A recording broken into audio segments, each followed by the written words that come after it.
Le gouvernement béninois, en quête d'offrir un pays attrayant où il fait bon vivre avec des effets de diffusion de croissance par le biais des échanges extérieurs, met en place le programme d'action du gouvernement. Lancé depuis 2016, ce programme contient plusieurs phases dans le projet qui vise à améliorer la mobilité urbaine des usagers et assurer une croissance économique locale.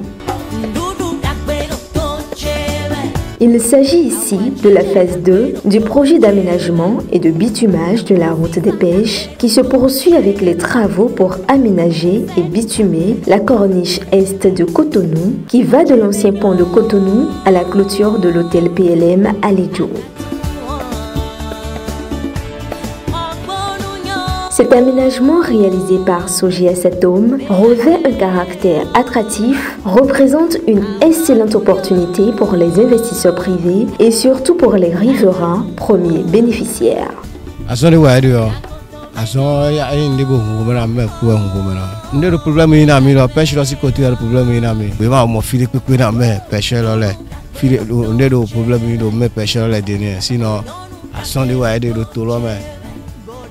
Surtout des fois, des filles d'amis au quartier à pouvoir de demain. Et il y a son niveau intéressé, mais pour.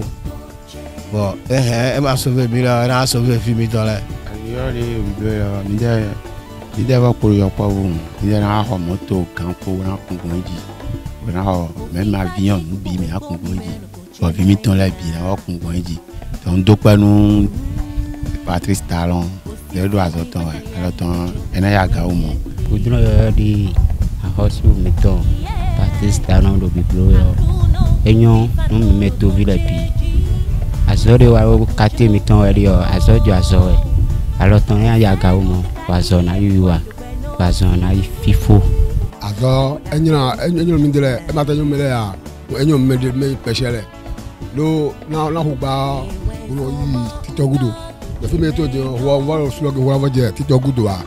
donc ọpẹ mi adonu to gan lo azọriwadi ọ mọna zẹ àtọ yaga inú ẹyin náà wẹ mẹtọ wẹ kí lọ bọ dábìlà kí wọn àzọkúnyó mẹ àzọ ẹyin náà dé bu wa ẹyọ. Bien entendu, ils sont heureux. Ils sont heureux de constater la grandeur des idées du président de la République, Patrice Athanase Guillaume Talon, qui veut créer un environnement favorable au développement touristique et renforcer l'économie nationale et régionale à travers toutes ces infrastructures. Néanmoins, certains affectés par les travaux de la corniche est de Cotonou lancent des cris de détresse à l'endroit du gouvernement pour avoir gain de cause.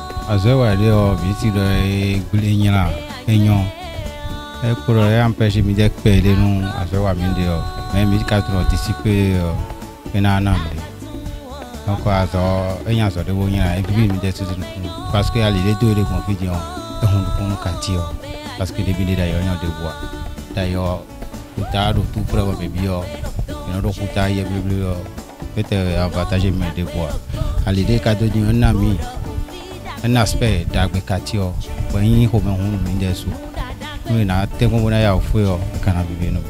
Nous avons des boulots, et nous avons des boulots, et nous avons des boulots,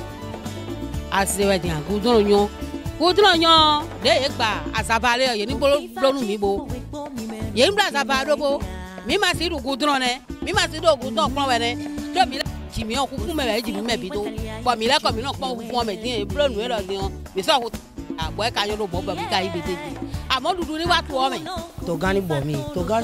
ro e te to mi no du te yin di to e ji mi do e ka ji mi de me nde me ji mi do ro e me lo ko anu ka bo ko mi e gba o nde ro azawade ko to le ye gba de ka gba lo ye ma so abayira mi ye ma so adon wo ni ye ro nle ma ro don mi le ma de mo nawe aholu ni bo mi de le ina na mi lo suru ko te de pa vi lo ji fi bo mi lo suru e mi na do pikire bo do ti to mi de ro iya bo mi amo to so mi no wa ro ye ni jare ye be do lo ye no fi odo lo ye be do ye no fi odo lo e na e mi wa bi ma gbe amo di lowo do lo de be re temi si eyin bi gbe do lo to lo to yi mo po ya fo ku don lo bo mi amo ni de mi na mo do ku don lo de ba ina mi Des cris qui ne sont tombés dans les oreilles des sourds, vu que le 10 mai 2023, en Conseil des ministres, les affectés par ces travaux bénéficient désormais du plan d'action de réinstallation. En effet, selon le communiqué du Conseil des ministres de ce 10 mai 2023, 42 sinistrés ont été recensés et l'évaluation de l'incidence financière des indemnisations intégrant les coûts des bâtiments, des clôtures, des plantations, des cultures et autres infrastructures situées dans l'emprise de la corniche a été faite sur la base des documents de référence et de la réglementation en vigueur. Soulignons que la corniche est de Cotonou est un ouvrage linéaire qui longe la lagune et la plage et s'étend sur 2 km 300. Elle est composée d'une chaussée bidirectionnelle à 2 voies de circulation, 2 accotements dédiés aux 2 roues, un trottoir et une piste cyclable pour parcours santé. Il y est aussi prévu un espace vert, un mur végétalisé et une voie de desserte.